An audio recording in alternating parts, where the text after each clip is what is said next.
Hello, and thank you for joining us today on the Gentle Art of Crushing It show, where we focus on learning and sharing with our listeners all there is to know about how to create success in our lives. This show stands on the shoulders of giants. Our mission is to empower and inspire our listeners to create the life of their dreams whilst having a blast in the process. Let's celebrate life together. Welcome to the show. I like to make a difference, to prove myself where I am. So I didn't like not having a job. There was actually a call center right next to my home. AT&T actually owned a big part of this call center. So I worked as an AT&T representative. I was working in sales. Sales is good. I did actually find myself good in sales. I was always overachieving, so I did like what I'm doing, but I wanted to scale. So that's why I joined another company where I did actually scale. I've been promoted from cold caller to acquisition manager. Then I found myself good in data analytics leadership. So I was promoted to a client success manager. And then I started to look into working privately with clients. That's awesome. So you were working for a call center. Is that the call center the one I met you at? How did you get there? Right. So I had my self-storage business, right? And I was looking for help. All right. Welcome to another episode of the Gentle Art of Crushing It. I'm your host, Sean Graham. And today with me, I have a very special guest. His name is Saif. He also goes by Leo. And Saif is one of my virtual assistants who focuses on deal acquisitions for self-storage. Saif, welcome to the show. How you doing, man? Thank you, Sean. I'm doing great. What about you? I'm doing fantastic. So, tell the listeners a little bit about yourself. Let's start with, where are you calling in from? Egypt, from Alexandria, Egypt. Alexandria, Egypt. Isn't that cool? Now, for those who don't know, I have a team of virtual assistants. Saif here is one of my top ones. He just focuses on self-storage deal acquisitions, building relationships, and really just helping me weed through all the potential properties that aren't any good, right? And so we can find these self-storage deals that actually may make sense. And his job is to narrow everything down and focus on the checklist, all the criteria we have, and figure out, like, hey, here's a potential opportunity. Here's some land we could develop. Here's a self-storage facility that may make sense. And he's been doing great at that. He's been with me for about a year now. But Saif, tell us a little bit about yourself, like your background, what you studied before, and kind of your background as in the professional world over there, and as a VA. Definitely. Well, actually, originally, I come from a petrochemical engineering faculty where everything that we do is based on the foundation of data and analytics. And honestly, I was pretty shocked when I actually went into the VA or the real estate field, because no one actually did put enough attention in the details and the data that can control everything. You can actually control the market using data. So that's why I'm putting a lot of my experience into what I'm doing now, into the VA work. That's fantastic. So you were an engineering degree, right? Your engineering background? Yes. Okay. And did you get your master's or your bachelor's in engineering? What was your educational background there? I got my bachelor's in petrochemical engineering. Petrochemical engineering. So that's impressive, man. I've told people about you, and I say, this is Saif. He's an acquisitions manager, and he's smarter than I am. That's no joke. Yeah. Petroleum chemical engineering. So, okay, for everybody wondering, it's like, well, okay, great. So you know the oil industry, and you're an engineer. That's a highly valuable skill set. Yet you're working in real estate. You're working for me. You're an entrepreneur as well. Like, you have your own things going. Why? Why not be an engineer? Sometimes when I actually compare the two jobs here in Egypt, first of all, being an engineer is not amounting to anything here in Egypt. Actually, we have a lot of engineers. I'm not I actually was the top student in my faculty for 2 consecutive years. I mean, I did put a lot of effort into it, but when I actually went into the field, it didn't make any sense to me. I mean, engineers are not getting paid well, and I didn't find motivation. I didn't find somewhere where I would be actually happy working. I would not be closing deals, doing some actual work, trying to pursue this and that, trying to scale up. Engineering in Egypt, you wouldn't be able to really scale. So I didn't just find enough motivation in the work. Gotcha. So engineers in Egypt, it's a bit of a oversaturated field, is what you're saying. There's more engineers than there are like top paying engineering jobs. Yes, but it's not top paying. I mean, engineers are being treated like any other field. It's not something that is highlighted. It's just a regular job. Gotcha. Then it's so right. Yeah. To me, I mean, an engineer, that's like a very impressive background. It's a very impressive degree. It's not easy. It's a lot of high level math goes into an engineering degree. It's definitely not easy. Like 5 years of torture. Yes. Yes. Yeah. So how did you make the switch? Like, so what did you do? You went, you studied it, you became an engineer, and then what? So I did actually get into the field. I worked in one of the highest repetition. It had actually a very, very good, quite repetition, and it's a very, very big company here in Alexandria, Egypt. I did only work for 2 days, only 2 days, and then I left. Because only 2 days, Wednesday and Thursday. Yes. Wow. Yeah, because on the first day, they were very not professional. They did not do anything all day. They just are sitting on their desks, not doing anything accomplished. And I just didn't like that. I mean, it is the easy life. It's nothing to do. It's just a desk job where you get to do a task or two in a couple of hours. So I'm not into that. You know what I mean? So, yeah, man, that's yeah. I mean, so you're basically looking for something a little bit more. It wasn't exciting to you. That's what you're saying? I like to make a difference. I like to prove myself where I am. Yeah, as you should. You get to do your career like one time, and you might as well do it in the way you want and have fun and do something you enjoy. So, so kind of walk me through that. So you left after a couple days, and then what happened? How did you kind of transition over into the VA world, and what did you go do? I know you were working for a call center before. Did you go right to them, or what did that look like? So I didn't like not having a job. There was actually a call center right next to my home. AT&T actually owned a big part of this call center. So I worked as an AT&T representative. I was working in sales. Sales is good. I mean, I didn't actually find myself good in sales. I was always overachieving, so I did like what I'm doing, but I wanted to scale. So that's why I joined another company where I did actually scale. I've been promoted to an acquisition manager, from cold caller to acquisition manager. Then I found myself good in data analytics leadership. So I was promoted to a client success manager. And then I started to look into working privately with clients. That's awesome. So just so you know, it's a little bit hard to hear you. So I think you gotta, I don't know, yeah, just a little bit. Okay. So either like maybe speak louder or like lean into it more or something, or turn it up. Is it good now? That's better. Yeah. Okay.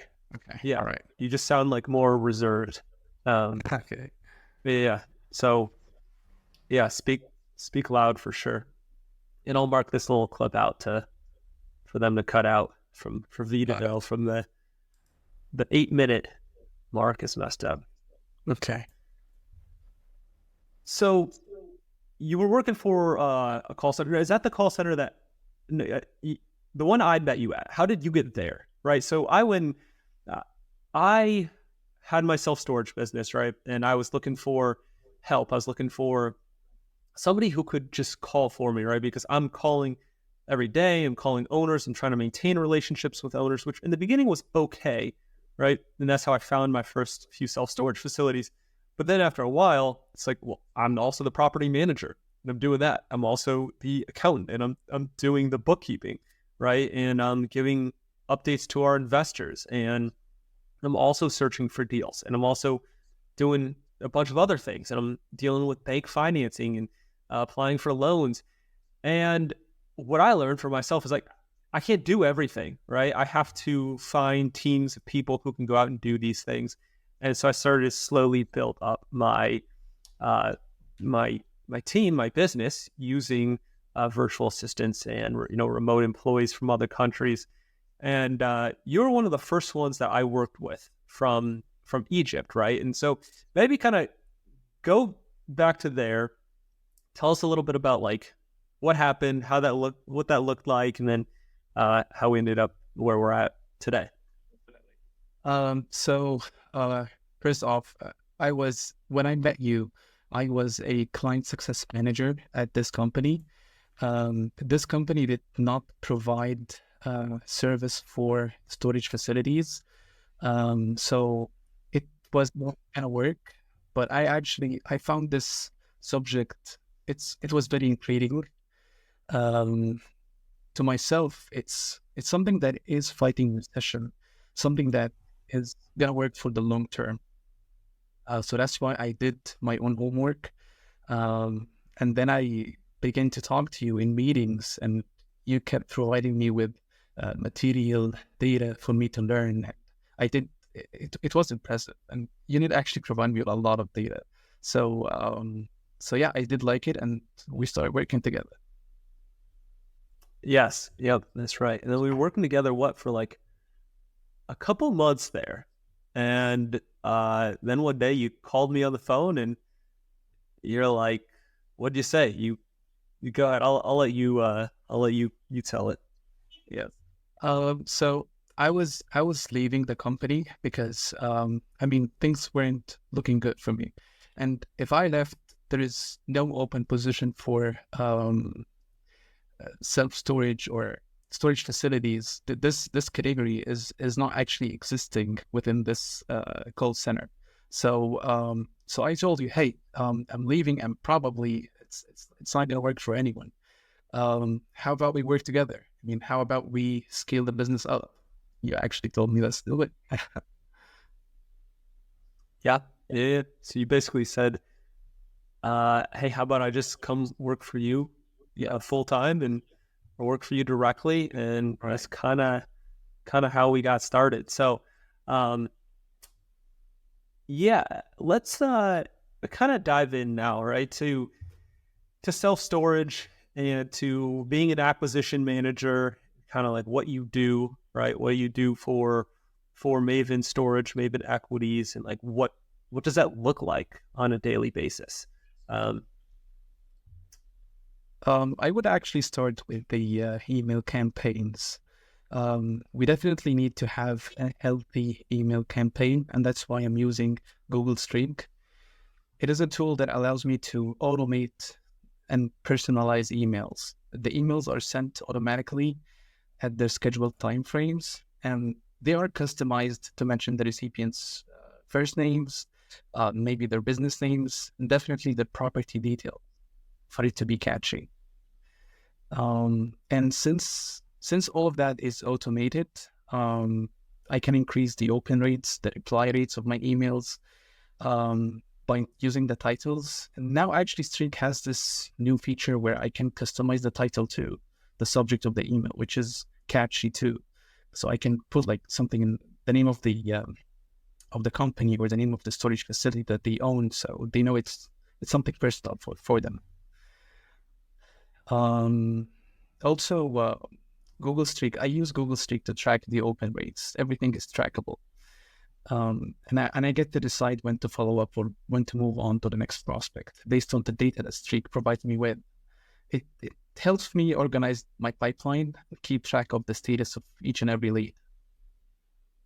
So, in other words, I think like what you're saying is you used, right? Like we'd get lists, and you were using Google Streak you are using Google Streak to mass outreach to owners in a customized way. Is that correct? Right. Yes. So rather than, hey, I'm going to email every single person individually, or I'm going to send out one general email and everybody CC'd on it or be CC'd on it, right? You're able to send a very similar email, like basically the same email template to all of these owners. And you would also be able to integrate customized names for their name, the person's name, the owner's name, the business name, and kind of customize the messages a little bit so that it no longer was a mass general email, rather than you're just able to send out a couple hundred emails at the same time, and every email would mention that self-storage facility by name and the owner by name, correct?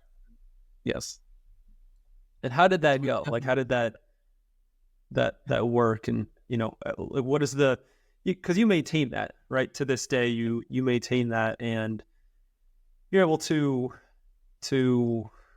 build relationships, right? Some of those relationships have started over email, correct? Yes.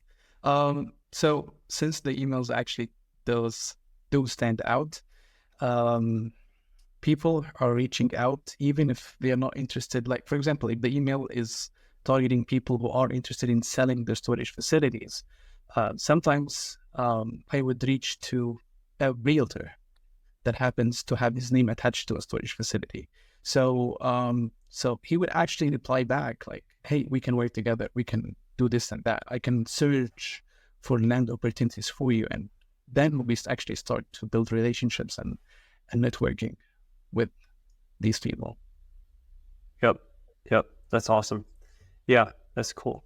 And so I guess maybe talk about like some of the other tools and stuff that you've been able to use, and what you have done, because you're also calling owners, right, directly. We haven't even talked about like land development, but tell me a little bit about this more. And I guess for the listeners, right, what's the benefit of hiring somebody like you, right? Like, and saying, hey, this person is going to come work for me, as opposed to like, okay, like, well, I'll just send out the emails myself and I'll just do that. Because Streak is more than that. It's a CRM. It's a CRM tool, right? So like, what else? What other things are you able to do as the acquisition manager? Yeah, that's good, man. That is good. Yeah, you gotta listen. Half the battle is just getting on the phone and asking a question, and then just hearing a person out. But again, like, okay, so why do you call as opposed to like, hey, I'm calling all the owners, right? Like, what is the goal here? Can you kind of talk a little bit about like what we'd look for with existing self-storage facilities? Like, what were we searching for, right? Because from my perspective, at the end of the day, your job is to filter out the 80-20, meaning get through that, like, let's just say 20% of people are actually worth talking to, right? 80-20 rule applies to everything. You can keep doubling it down.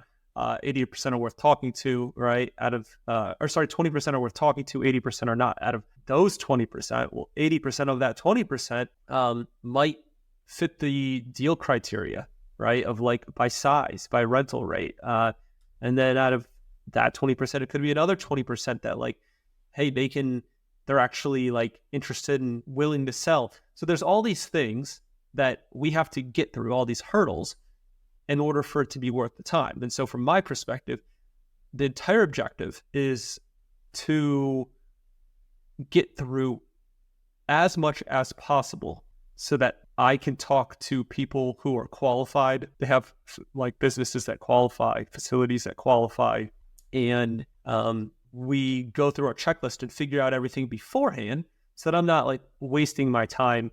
And the reason is because I've been down that road so many times before, right? I've spent like dozens of hours going to a facility and going through all the numbers, making offers, all of it, and then it's like, oh shoot, it was in a flood zone. Like, how stupid! And like, you could have figured that out in like 2 minutes by going to the FEMA website, but it just wasn't on my radar. So maybe talk about some of the stuff that you look for with one, existing self-storage facilities, and then two, land development opportunities. And for those who might be wondering, what I focus on, right, is buying existing self-storage facilities and then developing either Class A or Class B self-storage facilities from the ground up. So I think maybe kind of go through a little bit, keep going with those details. So like, what goes into, what makes like a Class A facility in your mind, and like what makes a Class B facility, a Class C facility? And I know you don't have all that memorized. You have a document on it, but from what you do recall, give us a little bit about those details. Yep, for sure. And I guess for those who might be wondering a little bit, like when we talk about the Class A facilities, you said average size of 100,000 net rentable square feet, but like what about on the low end, right? Because they're not all that size. Yeah, I'd say 50, maybe 60,000 net rentable square feet. It's probably more of the minimum, but all of these metrics kind of make a difference in terms of what class the facility is. A minus, right? B plus, B, like, and it's kind of, there's no exact line, but your job is to kind of go through and figure out everything that this facility has, and then, right, come up with your assessment of the cap rate of what it should be, and then come back to me and talk to me about it. Another thing is, right, cap rates, it's just one metric to measure, to evaluate the self-storage facility. There's also, right, like price per square foot. So you're looking at price per square foot, price per net rentable square foot. You're looking at like their current cap rates, right? And we typically plug in our own operating expense ratio in there, correct? Like we're not, we have an idea of what facility is going to operate at. And when you're at a Class A facility, let's just say average like 35% operating expense ratio. So we're able to get an idea of what their revenue is and what our expenses would be, and then to get the net operating income, right, and apply it to take it over the asking price and kind of determine like what that cap rate would be.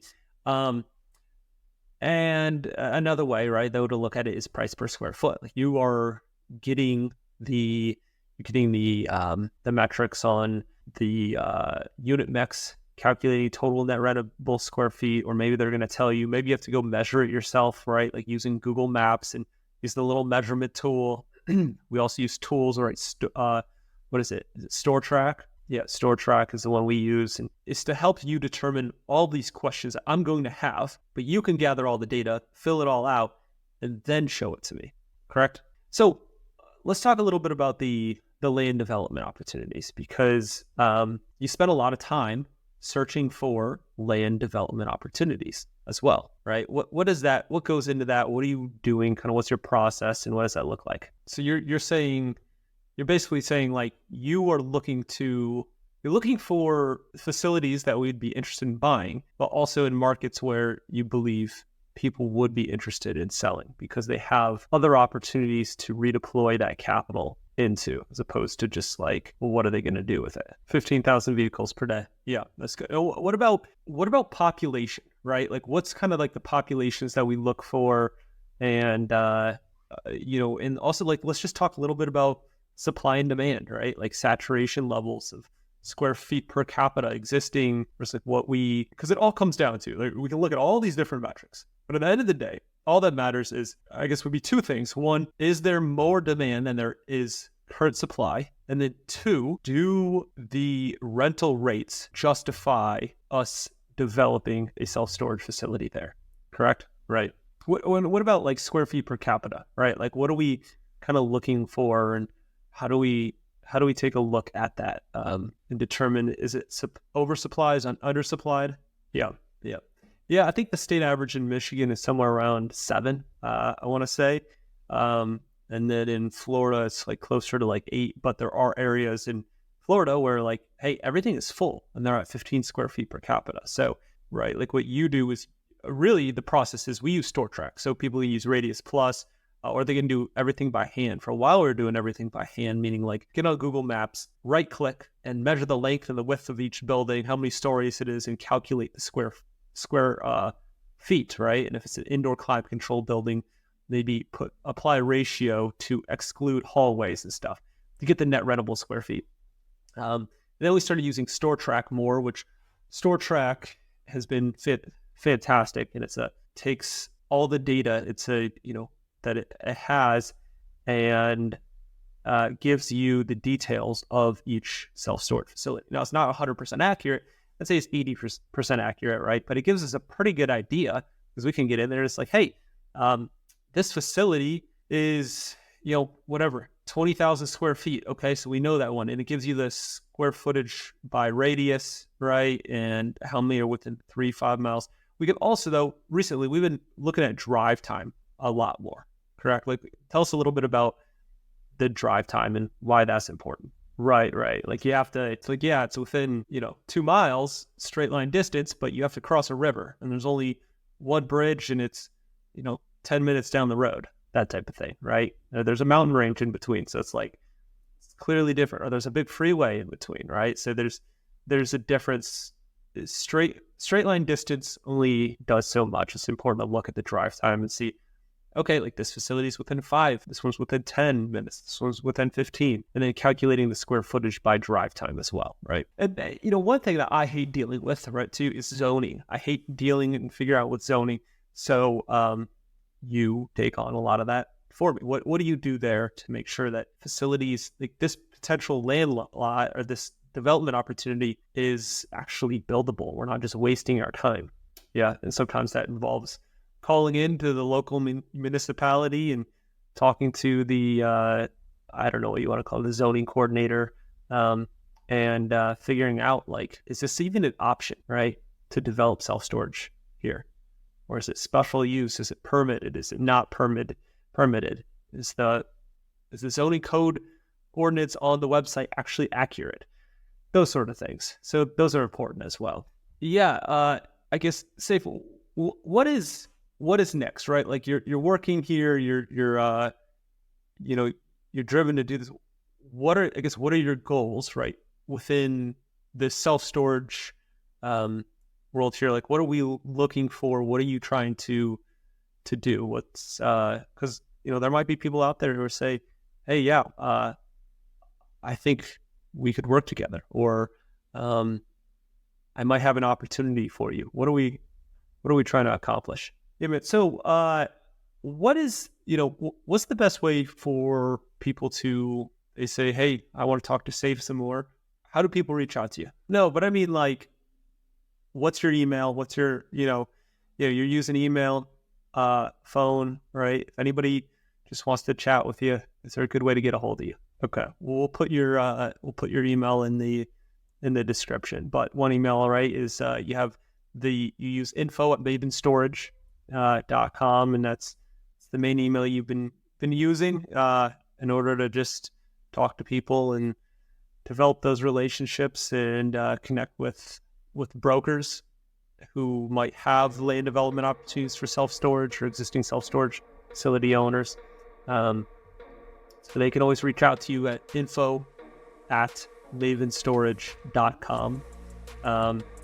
But yeah, Saif, this has been fun. I appreciate you joining and getting on your very first podcast, correct? All right, you're going to be famous in no time. I hope you're ready for it, man. All right, Saif, I know you got to get back to the gym, right?